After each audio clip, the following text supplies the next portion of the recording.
Rabbi şrah li sadri və yassir li əmri və ahlul uqdatan min lisani yefqahu qawli amma ba'd. Deməli biz Allah Azza və Cəllənin yardımı ilə bu günləri Şeyx Muhammed ibn Abdülvahhabın yazmış olduğu, qələmə almış olduğu kiçik bir risalə haqqında danışacağıq. Lakin bu günləri biz kitaba giriş etmədən öncə Şeyx Muhammed ibn Abdülvahhab haqqında danışacağıq. Və həqiqətən də şeyxin həyatı ibrətlərlə doludur. Və necə bilirsiniz ki, Muhammed ibn Abdülvahhaba o dönəmdə olunan zülümlər bu gündə davam edir.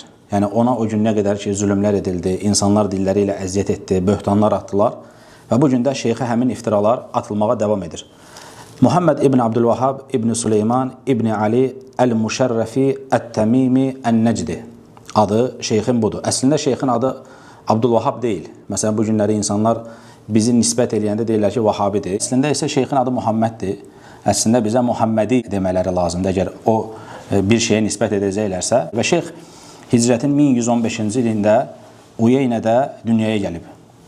Və sonra şeyx 1206-cı ildə də vəfat edib. Yəni 91 yaşına qədər şeyx yaşayıb və daha uşaqlıq illərindən tövhid dəvətinə həris olub. Biri sual verə bilər ki, şeyxin həyatı niyə bizim üçün bu qədər önəmlidir? Biz niyə şeyxin həyatından danışırıq? Çünki İslamın bizə öyrətmiş olduğu şeylərdən birisi, insan din öyrənmiş olduğu kimsəyə onun bir vəfa borcu var. Xüsusən də bir insan sənə tövhidi öyrədibsə və şeyxin gəlmiş olduğu dönəmdə şirk yayılmışdı. Yəni, hara baxırsan insanlar Allah Azza və Cəlləyə müxtəlif yöndən şəriklər qoşurdular. Və Şeyx Muhammed ibn Abdülvahhab bu dönəmdə ortaya çıxdı və Allah Azza və Cəllənin yardımı ilə dəvətini də dörd bir tərəfə yaymış oldu. Və şeyxin bizim tövhidi öyrənməyimizdə də həqiqətən böyük bir zəhməti, böyük bir əməyi var. Və həmçinin şeyxə deyiblər ki, Muhammed ibn Abdülvahhab o Allah dostudur. Onun haqqında imamlar deyiblər ki, o Allah dostudur. Çünki onun yaşayışı, onun həyatı, onun dəvətinə insan baxdığı zaman, müşahidə etdiyi zaman həqiqətən də görürsən ki, Allah Azza və Cəllə onu daha uşaq yaşlarından Allah Azza və Cəllənin dininə həris edib. Təqribən deyirlər ki, 10 yaşlarında şeyx artıq Quran hafizi idi. Və sonra 10 yaşlarında deyir, Allah Azza və Cəllədən ən çox istəmiş olduğu şey o idi ki, Allahım, tövhid dəvətini yaymağıma mənə yardım et. Təsəvvür elə 10 yaşında bir uşaq Allaha dua edir ki, Allahım, tövhid dəvətini dünyanın hər bir yerinə yaymağa mənə yardım et. Və imamlar deyirlər ki, umulur ki, Allah Azza və Cəllə onun duasına icabət edib. Yəni, çünki bu günləri dünyanın elə bir həmən məntəqəsi qalmayıb ki, şeyxin tövhid kitabı o dilə tərcümə edilmiş olmasın. Yəni, Allah Azza və Cəllənin verdiyi bərəkəti o uşağın etmiş, 10 yaşında uşağın etmiş olduğu duaya və ortada olan sonuc, ortada olan dəvət. Yəni, baxırsan ki, şeyx balaca bir risalə yazıb, 10 səhifə, 8 səhifə, 7 səhifə, şərh etməyən imam qalmayıb. Onun haqqında danışmayan, o şərhlərin üzərinə şərhlər yazmayan imamlar qalmayıblar. Həmən bütün alimlərin şərhlərinə baxsan, görəcəksən ki, şeyxin kitablar, şeyxin risalələrinə mütləq şəkildə şərh ediblər və o 7-8 səhifəlik, bəzən 3-4 səhifəlik bir şey haqqında insanlar kitablar yazıblar, insanlar dərslər keçiblər. Bu da göstərir ki, həqiqətən də Allah Subhanahu və Teala bir insana bərəkət verdi mi, onun önündə kimsə dayana bilməz. Yəni, biz o zaman baxırıq ki, görürük ki, şeyxin dönəmində başqa insanlar da olub. Hansı bidətçilər, sapıq olan insanlar, hətta şeyxin dəvətinə müxalif olan insanlar olub. Amma soruşsaq o gündən birini tanıyırsınızmı? Mümkün deyil. Heç kim tanımır. Həmçinin İmam Əhmədə baxırıq. Görürük ki, İmam Əhmədin dönəmində tək İmam Əhməd deyildi ki, nə qədər alimlər var idi, düzdür? Nə qədər imamlar var idi və yaxud da elə Şeyx Muhammed ibn Abdülvahhabın öz yanında olan, fəqət sonra şeyxi yarı yolda buraxıb görüşlərindən dönən nə qədər insanlar var idi. Amma soruşsam ki, İmam Əhməddən başqa o dönəmdə kimi tanıyırsınız? Heç kimi tanımayacaq. Deməli, bir insanı Allah Subhanahu və Teala ucaltdı mı, Allah onu dərəcəsini artırdı mı, zindanda da olsa, insanlar onun haqqında pis də danışsalar, insanlar onu elə bir hala salmaq istəyiblər ki, məsələn, Şeyx Muhammed ibn Abdülvahhabı dəvəti yer üzərindən silinsin. Bunun üçün də əməlli çalışma ediblər. Bunun üçün də əllərindən gələni ortaya qoyublar. Məsələn, Şeyx bir risalə yazıb, üzərinə bəlkə də şeyxin yazdığının 10 qatı daha artıq şeyxə rəddiyələr verilib, xavaric olduğu, təkfirçi olduğu bildirilib və etirazlar edilib. Lakin görünən şey budur ki, şeyxin dəvəti Allahın yardımı ilə böyüyüb və lakin o insanlar isə tarixin bir yerlərində yox olub gediblər. Həmçinin biz baxsaq şeyxin fəzilətinə, görərik ki, hətta bu günləri onun haqqında pis danışan insanların keçmişinə baxsaz, mütləq görəcəksiniz ki, onların həyatlarının bir yerində şeyxin kitablarının şərhlərinə dair bir yerlərdə gizlənmiş şərhləri var. Yəni, məsələn, bunu istəsəz Türkiyədən, istəsəz Azərbaycandan, onlarla misalı doludur, hamımız da tanıyırıq. İlk öncə çıxdılar, Nəcdilər, Şeyx Muhammed ibn Abdülvahab, onun dəvəti, bir qrup insan dedi ki, ümumiyyətcə bizi Nəcdləri bizdən daha yaxşı başa düşən heç kim yoxdur. Şərh etdilər, danışdılar, sonra nə dedilər? Sonra gördülər ki, yox, danışılan şey həmin o dəyişmiş olduqları etiqadı, şeyxin etiqadı ilə eyni deyil. Ya deməlisən ki, şeyx bu etiqadda olmayıb, mümkün deyil, kitabları göz önündədir. Və yaxud da ikinci şey iftira atmalısan, və yaxud da yalanlamalısan, və yaxud da deməlisən ki, adam təkfirsidir, və yaxud da deməlisən ki, adamda bir əqidə problemi var.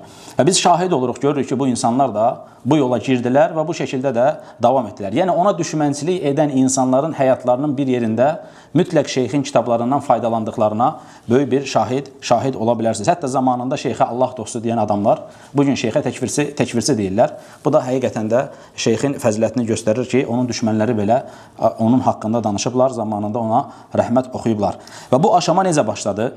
Mən hər zaman demişəm, Şeyx Muhammed ibn Abdülvahaba dil uzadan insanların aqibətlərinə baxın, din düşməni olurlar. Çünki Allah Azza və Cəllə bir qudsi hədisdə nə deyir? Kim Allahın vəli quluna düşmənçilik edərsə, Allah da ona düşmənçilik edər. Yəni, sən Allahın vəli quluna, hansı ki, tövhidi Allah Azza və Cəllə onun əli ilə yer üzərinə yayıb, əziyyətlərə səbr edib, məşəqqətlərə səbr edib, belə bir kimsəyə də çıxır insanın biri, neynir? Dil uzadır. Və görürsən ki, günün sonunda həmin insana Allah subhanahu wa ta'ala rəzil rüsva edir. Çünki Allah dostlarına dil uzatmaq bəsit olan bir şey deyil. Necə imamlardan birisi bir gün tələbələri ilə bərabər kitab şərh edir və sonra kitabın bir yerinə gəlib çatanda ağlamağa başlayır. Kitab əlindən düşür. Deyirlər ki, şeyx, niyə bu şəkildə ağlayırsan? Səni ağladan şey nədir? Deyir, vallahi deyir, biz bəzən elə insanlara təyin edirik ki, onlar bəlkə də deyir, artıq 100 illər öncə cənnətlə müjdələniblər. Yəni, Allah dostuna dil uzatmaq bəsit olan bir şey deyil. Allahın vəli quluna düşmənçilik etmək, Allahın düşmənçiliyini insanın öz üzərinə çəkməsidir. Və bu insanları tanımağınız üçün deyirəm ki, ilk etapda bu insanlar belə başlayırlar. Bir, deyirlər ki, nəcdilərlə bizim aramızda fikir ayrılığı var. Bura qədər gözəl. Bir insan hər kəsin fikrini almaq məcburiyyətində deyil. Fikir ayrılığının olması da normal olan bir şeydir. Qəbul etməməsi də normaldır. İlk etapda dedikləri şey, bizim onlarla fikir ayrılığımız var. Biz onlardan hər məsələni götürmürük. İkinci aşama, biz onlardan artıq heç bir şey götürmürük.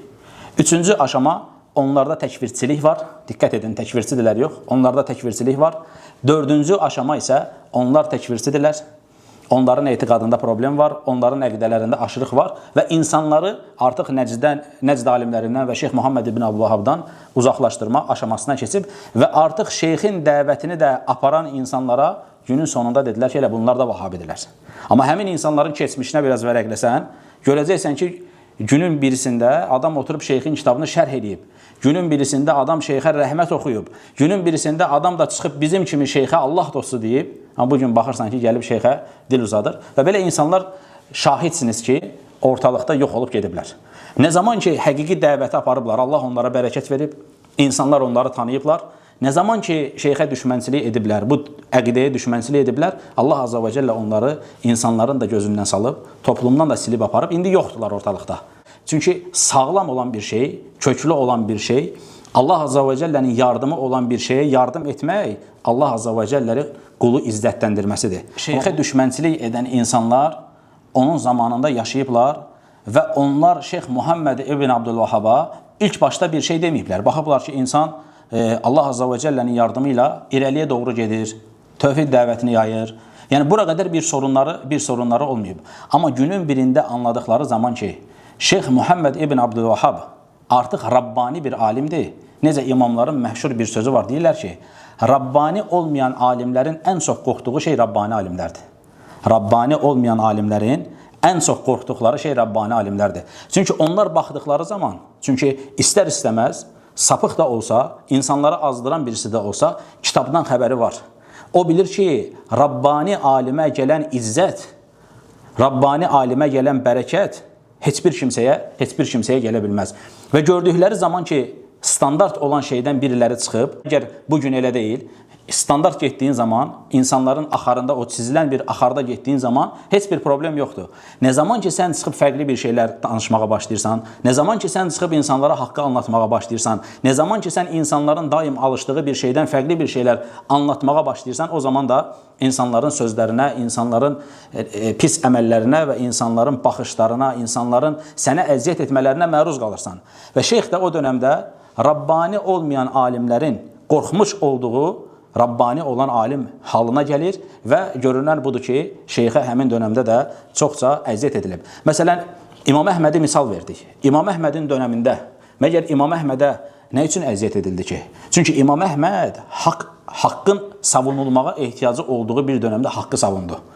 Necə ki, Şeyx Muhammed ibn Abdülvahhab, necə ki, Şeyxülislam ibn Teymiyyə, bunların hamısı ehtiyac olduğu yerdə Allah Azza və Cəllənin haqqını qorudular və insanların düşmənçiliyinə də məruz qaldılar. Və insanların düşmənçiliyinə məruz qalıb, bunun üzərində səbat edən insanları Allah Subhanahu wa Ta'ala günün sonunda ucaldır. Və bu dinə, bu əqidəyə, bu dəvətə düşmənçilik edən insanları isə Allah Subhanahu wa Ta'ala günün sonunda rəzil edir.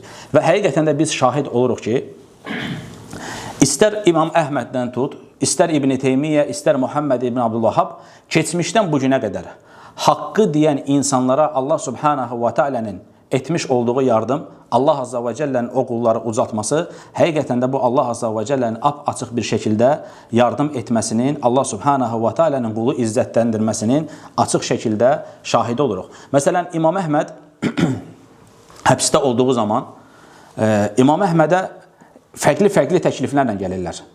Məsələn, günlərin birində İmam Əhməd şallaqlananda o dönəmin əmir sahibi gəlir İmam Əhmədin yanına. Yanında da alimlər var. Və həqiqətən o alimlərdən birisi İmam Əhmədin halına üzülür. Çünki İmam Əhmədi tanıyır. Onun nə qədər salih bir kişi olduğunu bilir. Onun halına baxır və üzülür. Və gəlir İmam Əhmədin qulağına deyir ki, ey Əhməd, bir dənə deyir mənim qulağıma denən ki, heç insanlara bəyan eləmə. Mən səni müdafiə edib səni bu durumdan çıxardacam. Bir dənə deyir mənim qulağıma denən ki, Qur'an məxluqdur. Mən səni bu haldan xilas edeyim. İmam Əhməd deyir ki, yaxın gəl, deyir, mənim də sənin qulağına deyəcəklərim var.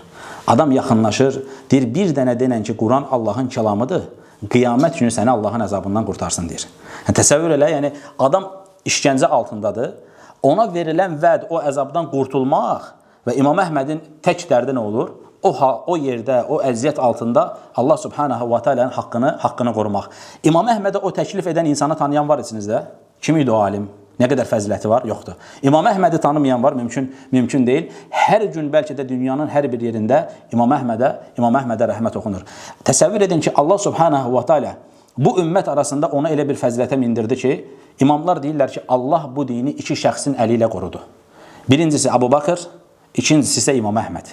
Təsəvvür edirsən, necə bir fəzilətə minəsən ki, sənin adın Sıddıq olan Abu Bakrın yanında ümmət arasında zikr edilsin.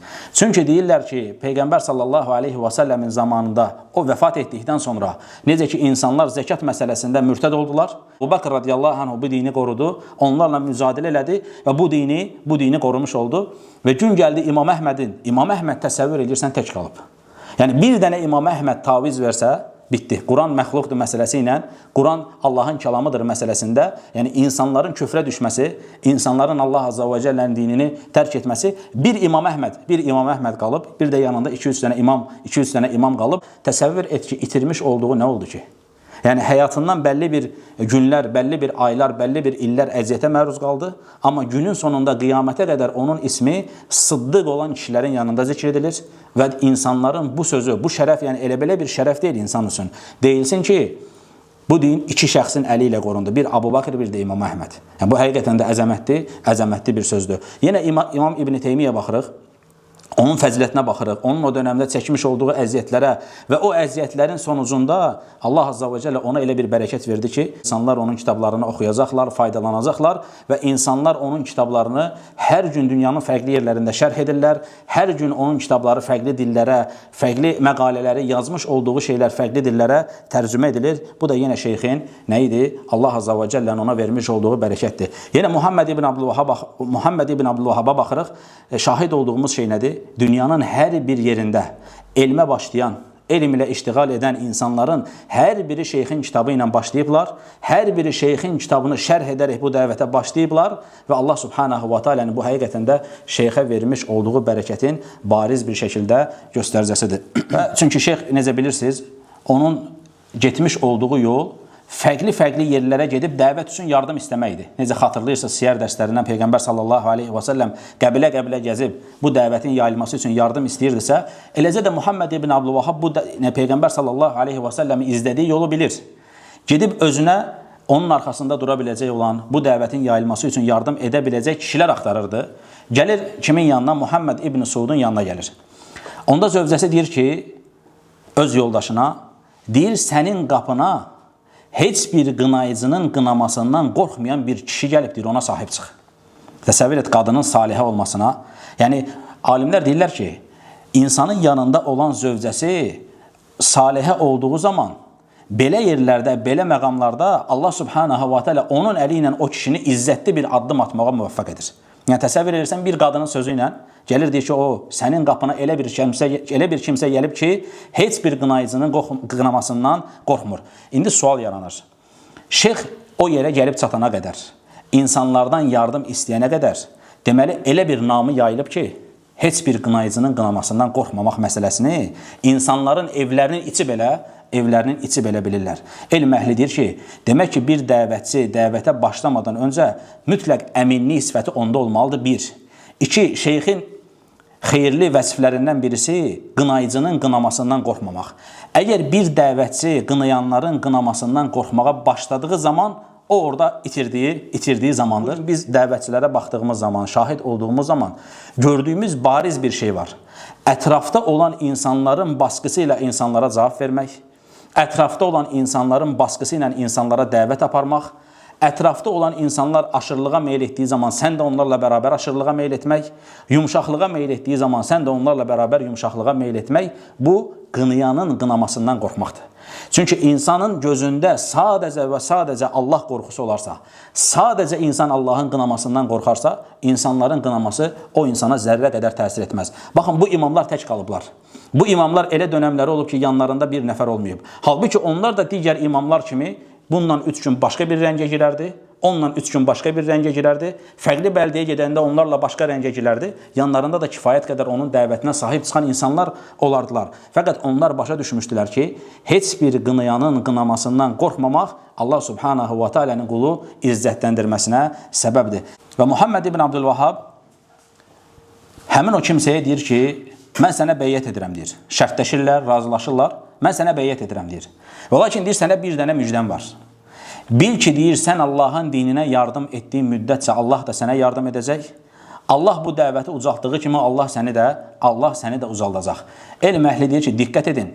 Necə adam Allah subhanahu wa ta'ala'nın ona yardım edəcəyindən əmindir. Necə Allah subhanahu wa ta'ala ona yardım edəcəyindən əmindir və qarşı tərəfdə olan insana deyir ki, sənə müjdələr olsun. Səni müjdəliyirəm nə ilə? İzzətlə. Səni müjdəliyirəm nə ilə? Bu dəvət ucaldığı kimi sən də ucalacaqsan. Həqiqətən məgər elə olmadı. Bu günləri Şeyx Muhammed ibn Abdülvahhab zikr edilir, o yad edilir və onun dəvətinə yardım edən kişinin adı da, hətta onu, baxın, Allah azza və cəllə əşşəkur olan Allahdır. Onun o salihə qadınına da rəhmət oxunur. Təsəvvür edirsən, bir kəlmə demişdi.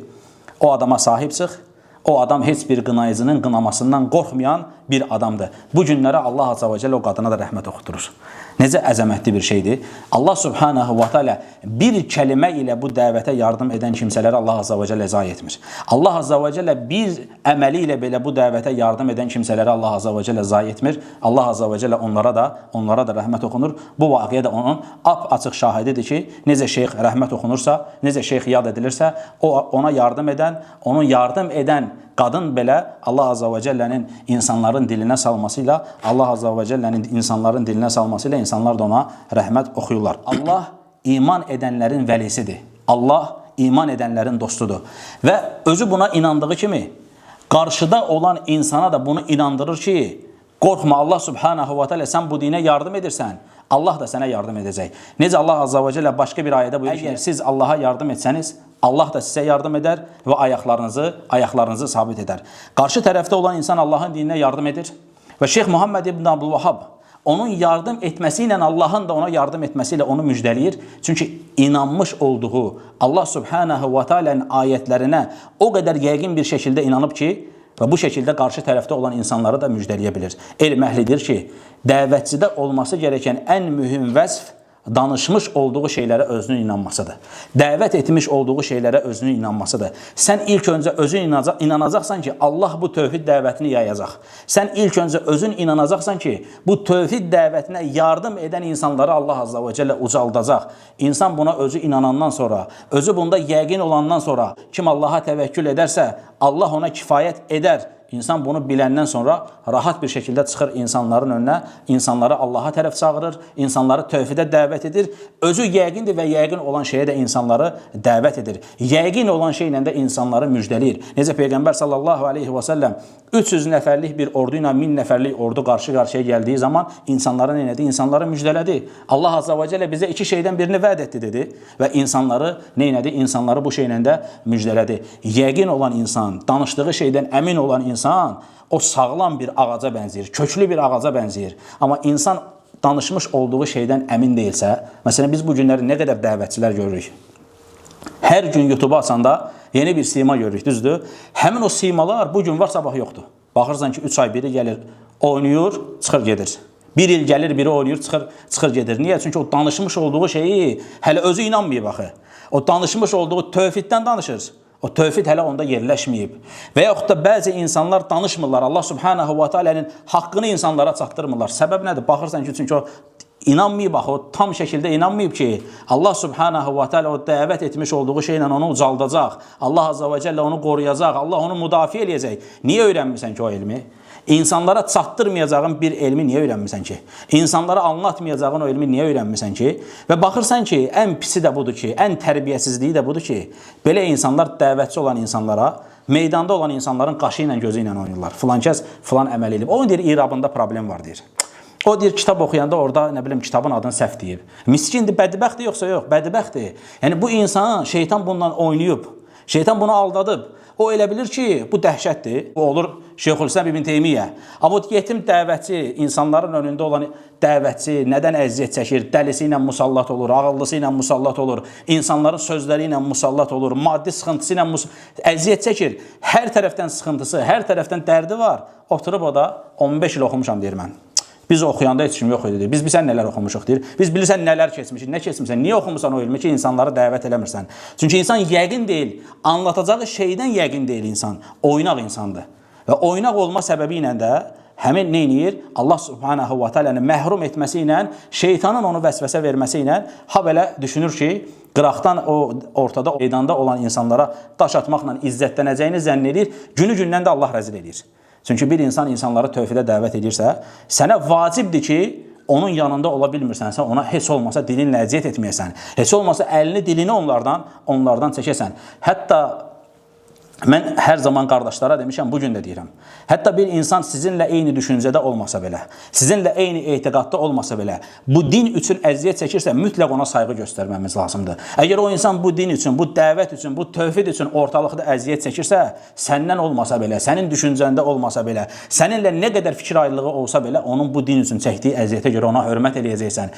İnsanlar madəm ki, bir insandan fayda əldə eləyir, o insana hörmət etmək labüddür. Bu günləri imamlardan birisi səfərlərin birisində səhrada yol gedir və öz tələbələri də yanındadır.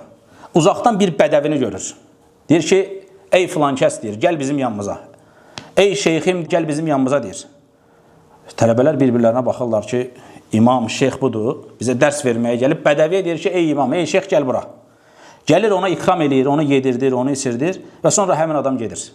Tələbələr deyirlər ki, ey imam, bu nə edələdin? Yəni, bədəvinin birisinə şeyx dedin, yetmədi. Gətirdin, yanımıza qoydun, yetmədi. Ona ikramda bulundun, yetmədi. Bu nə şeyx məsələsi idi? Deyir ki, o günlərin bir günündə deyir, mənə bir fayda öyrətmişdi, deyir. Deyir, mən o günə qədər bilmirdim ki, deyir, it deyir, küçük olanda təharətini necə eləyir, böyüyəndən sonra necə eləyir. Onda deyir, o ayağını qaldırıb salma məsələsini deyir, mən ondan öyrəndim, deyir. Ona görə deyir, ona hörmət edirəm. Mənə bir dənə faydası deyib. Yəni, itin onu necə təharət edəcəyini, itin necə təmizlənəcəyini öyrətdiyindən dolayı ona nə edir? Ona hörmət edir. Ta ki, ətrafında olan insanlara göstərmək istəyir ki, yəni əgər mən bir itin mənə necə təharət etdiyini öyrədən insana hörmət edirəmsə, bir imama necə hörmət olmalıdır, din öyrəndiyin insana necə hörmət olmalıdır, əqidə öyrəndiyin insana necə hörmət olmalıdır. Bir hərif belə öyrənmisənsə ondan mütləq həmin insana insanın etməsi gerəkən şey hörmətdir. Bəs bu insanlar ki var, hansılar ki dedik, ha belə onların işləri, güzləri meydanda olan, dəvətdə olan insanlara dil uzatmaqdır. Baxdığımız zaman görürük ki, o insanlarda bir ixlas problemi var. Çünki ixlas elə bir şeydir ki, bir şeyi yalnız və yalnız Allah üçün etməkdir. Sual veririk. Meydanda olan bir dəvətçiyə dil uzatmaq, onun irab xətalarından danışmaq, onun kitabın adını səhv oxududan danışmaq nə vəsf var? İxlas ola bilər? Kim mənə ispat eləyə bilər ki, o Allah üçündür? Qardaş, Allah üçün danışır. Allah üçün deyir ki, o filan kəsdir. Allah üçün deyir. Allah üçün ola bilər bu? Mümkün deyil. Allah üçün olan iş bu şəkildə olmur. Allah üçün olan, dərdi olan bir adam çıxır meydanda olur. İnsan, bəzən şeytan ona vəsvəsə verir. O elə zənn edir ki, Allah qorxusundan danışmır. Yəni, onda olan qorxu başqa qorxudur. Onda olan qorxu başqa qorxudur ki, insanların önünə çıxıb danışmır. Yoxsa başqa bir qorxu Allah qorxusuna, çox da qardaşın dediyi kimi, çox da Allah qorxusuna bənzəmir. İnsanları buraxacaq olsaq, biz hardan biləcəyik ki, biz ixlas əhliyik? Biz insanları dəvət etdiyimiz zaman, biz insanları bu tövhidə, bu əqidəyə, bu dinə dəvət etdiyimiz zaman, insanlar bizi təriflədiyi zaman və ya insanlar bizi pislədiyi zaman, bizim halımızda heç bir şey dəyişmirsə, biz yolumuzdan dönmürüksə, biri bizim qaşımıza, gözümüzə, nə bilim, nəyimizə, nə deyirsə desin, biz dəvətimizə davam eləyiriksə, öz yolumuza davam eləyiriksə, ətrafımızdan biri gedir, biri gəlir, üçü gedir, beşi gəlir, hamı gedir, adam əgər öz yoluna davam edirsə, deməli bu insanın etmiş olduğu şey insanların rızasını qazanmaq üçün deyil. Amma yox, insanlar onu tərifləyəndə ki, maşallah, nə gözəl işlər görürsünüz, əlhamdülillah, bu işi artırır. Amma biri çıxıb deyəndə ki, yox, bu iş bərbad idi və ya bu nədə eləmirsən və s. ruhdan düşür və bütün işləri tərk edirsə, deməli bu insanın niyyəti, məqsədi Allah üçün deyil.